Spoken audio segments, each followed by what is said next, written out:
Bienvenidos a nuestro canal Ercir Militar, suscríbase a nuestro canal para tener la mayor información de la actualidad mundial. Si te gustó el video dale like, gracias por su visita a nuestro canal. Rusia hace en Venezuela lo que no hizo en Yugoslavia y Siria. Rusia tendrá sorpresas para Estados Unidos. Al presionar para que Estados Unidos iniciara una guerra aérea contra Siria en 2012, Hillary Clinton argumentó en sus correos electrónicos que Rusia no se interpondría en el camino, tal y como había hecho poco más que quejarse cuando Estados Unidos y sus satélites bombardearon Yugoslavia en 1999. El segundo paso es desarrollar el apoyo internacional para una operación aérea de coalición. Rusia nunca apoyará una misión de este tipo, por lo que no tiene sentido operar a través del Consejo de Seguridad de las Naciones Unidas. Algunos argumentan que la participación de Estados Unidos se arriesga a una guerra más amplia con Rusia. Pero el ejemplo de Kosovo muestra lo contrario.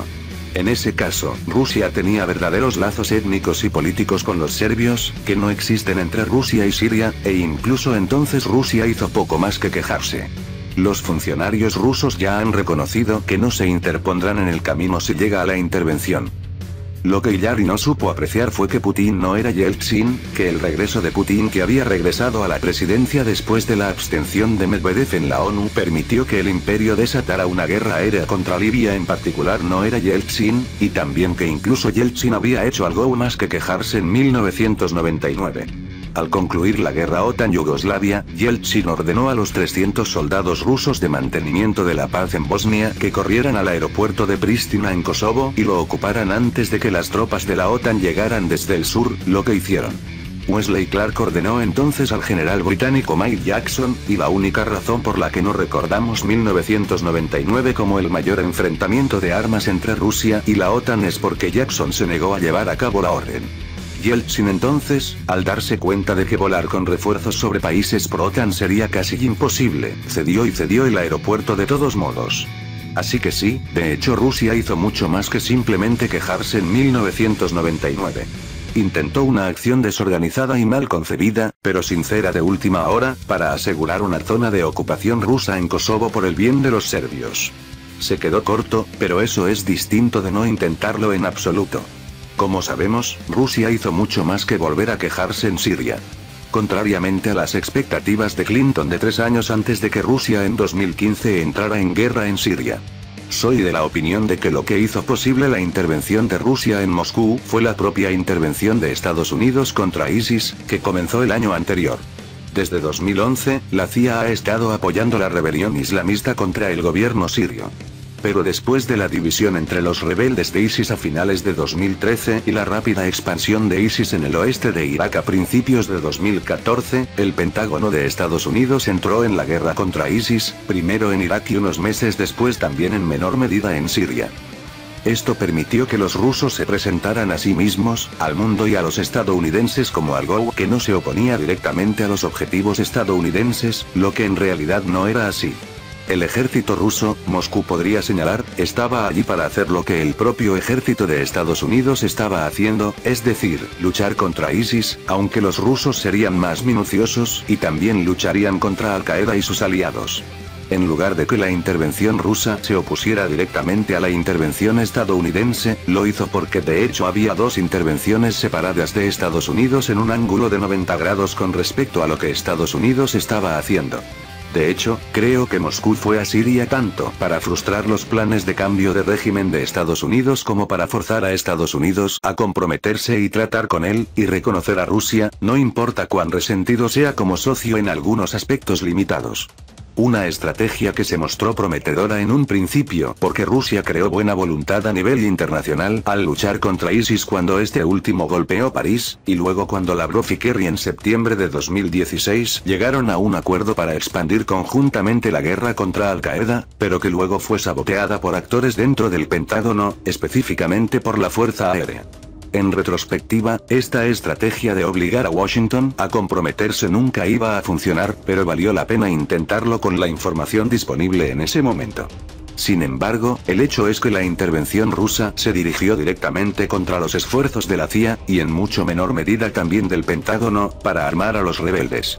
También iba en contra de las esperanzas y los sueños de los liberales occidentales de los misiles de crucero, que se engañaron a sí mismos tan ansiosamente como siempre. Los rebeldes yihadistas valieron la pena apoyar y mejorar con respecto al gobierno secular. También es un hecho que los rusos ganaron este concurso y que el cambio de régimen encabezado por los yihadistas fue rechazado. Simultáneamente, ISIS fue eliminado, de modo que hoy en día Rusia y el Pentágono ya no comparten un objetivo militar común, lo que hace que las dos fuerzas se opongan mucho más claramente entre sí de lo que empezaron. La diferencia entre el intento ruso de tener voz en Yugoslavia en 1999 y en Siria en 2015 no estaba entonces en su audacia. Podría decirse que fue más atrevido intentar bloquear a la OTAN desde el aeropuerto y el norte de Kosovo que empezar a golpear a ISIS más de 12 meses después de que Estados Unidos hubiera empezado a hacer precisamente eso. La diferencia entre el éxito en Siria y el fracaso en Kosovo fue el momento oportuno. A pesar del argumento de Illari de que los rusos tenían vínculos políticos genuinos con los serbios, eso simplemente no era cierto. Belgrado y Moscú no fueron aliados durante la Guerra Fría y no lo fueron durante la década de 1990, ya que Yugoslavia pasó la década como paria y Yeltsin como títere de Washington. Cualquier intento de última hora en 1999 para frustrar a la OTAN y hacer algo sólido por los serbios iba a fracasar porque no había nada de antemano. Un puente aéreo sobre países pro-OTAN nunca iba a funcionar.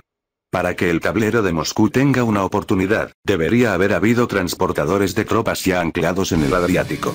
Pero eso habría requerido el tipo de previsión e independencia que no existía en la administración de Yeltsin en la década de 1990. En Siria, por el contrario, había menos urgencia, pero también era importante que, a diferencia de los vínculos ficticios rusos-yugoslavos, en realidad existían vínculos rusos-sirios. Ambos factores significaron que los rusos se involucraron cuando aún había tiempo suficiente para cambiar las cosas. Pequeña, pero crucial, presencia militar rusa. Por eso creo que la reciente pequeña misión militar rusa a Venezuela es tan importante. En Yugoslavia, Rusia se instaló después de que la OTAN ya lo hubiera hecho y perdió porque ya era demasiado tarde. En Siria, Rusia también había permitido que el imperio se instalara primero, pero luego prevaleció porque las circunstancias eran diferentes. Sin embargo, parece que en Venezuela Rusia no tiene intención de permitir que los Estados Unidos se muevan primero. En cambio, esta vez el primer militar en la escena es ruso.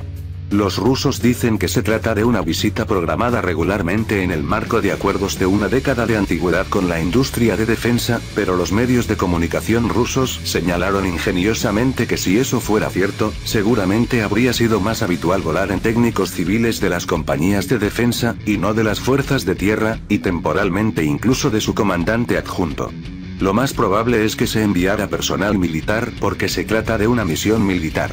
Estoy seguro de que Rusia no extenderá ningún tipo de garantía de guerra a Venezuela, como hizo con Cuba en la década de 1960, ni creo que enviará ningún tipo de personal de combate para apuntalar a los venezolanos contra una posible invasión estadounidense, sobre todo porque hacerlo sería completamente en vano, además de contraproducente.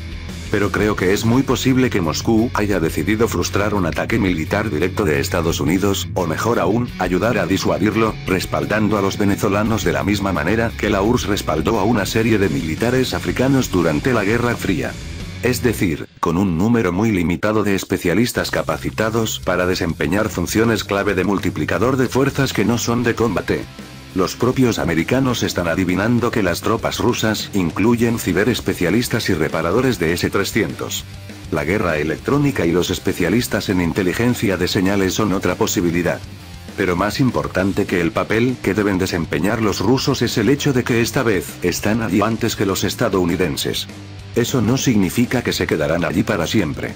Si las cosas se calman, o si los rusos creen que ya se ha dicho algo, es posible que se marchen, pero lo que hay que sacar de esto es que Moscú parece haber aprendido una lección muy importante de Yugoslavia y Siria. Permitir que los estadounidenses se muevan antes de que usted lo haga por su cuenta y riesgo. Esta vez, al considerar una guerra aérea estadounidense o algo así, Mike Pompeo no podrá compartir la ilusión de su predecesor a partir de 2012. Sabrá que los rusos probablemente estarán allí en un papel u otro. Y con una o dos sorpresas en la manga, como siempre.